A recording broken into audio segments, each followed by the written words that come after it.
Aujourd'hui, nous sommes dans le cadre d'une première action dans le plan de pilotage. Donc le plan de pilotage, vous en avez sans doute entendu parler à la télé. C'est ce fameux plan sur 6 ans pour toutes les écoles pour viser l'excellence. Et donc nous avons travaillé avec tous les enseignants autour de différentes thématiques. Et une thématique qui est ressortie, c'était la propreté dans l'école mais aussi autour et le sentiment d'appartenance des élèves à l'IET. Et donc on a construit ensemble ce qu'on appelle une éco-team qui est constituée des élèves, délégués d'élèves et d'une série de professeurs, 12 professeurs en particulier, qui travaillent autour de la propreté dans l'école.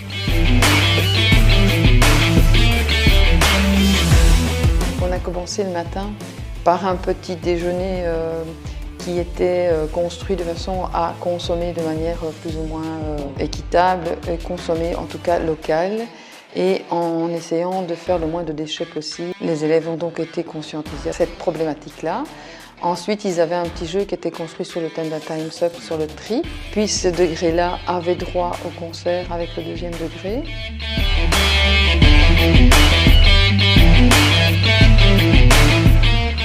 Alors à différents degrés, il y a certains élèves qui sont hyper impliqués et qui sont vraiment des moteurs. On a notamment une écopolice qui est... ça fait sourire, mais ils sont vraiment très impliqués.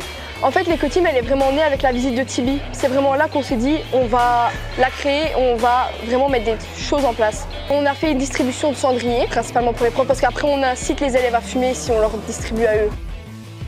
Et en fait, ça a été fourni par la ville de Charleroi. C'est super pratique, c'est réutilisable. Moi, j'adore l'école parce que je suis ici depuis 2 ans. Et les profs sont vraiment derrière nous. Ou même si on a un projet en dehors de l'école, ils pourront nous aider. Et dans l'éco-team, ils sont super réguliers. C'est pas qu'on a fait un truc et qu'après, c'est fini. Je donnerais comme conseil d'utiliser des sacs réutilisables si on va aux courses ou quoi, éviter de les acheter et d'en garder un toujours avec soi. Ce que je pourrais proposer, c'est de favoriser les magasins en vrac. Essayer parfois de favoriser les produits biologiques parce que souvent ils sont moins emballés.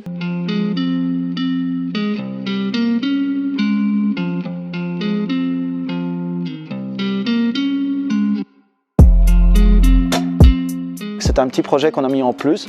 On est près de la période de Noël et donc on s'est dit pour sensibiliser justement à l'utilisation des déchets, on va réutiliser nos canettes. On a récupéré les canettes depuis 2-3 semaines et on est en train de construire ici derrière un sapin de Noël en canettes. On verra ce que ça donne, mais on va essayer. Le zéro déchet n'est pas encore atteint. Il faut vraiment éveiller les consciences, à partir des adultes jusqu'aux plus jeunes.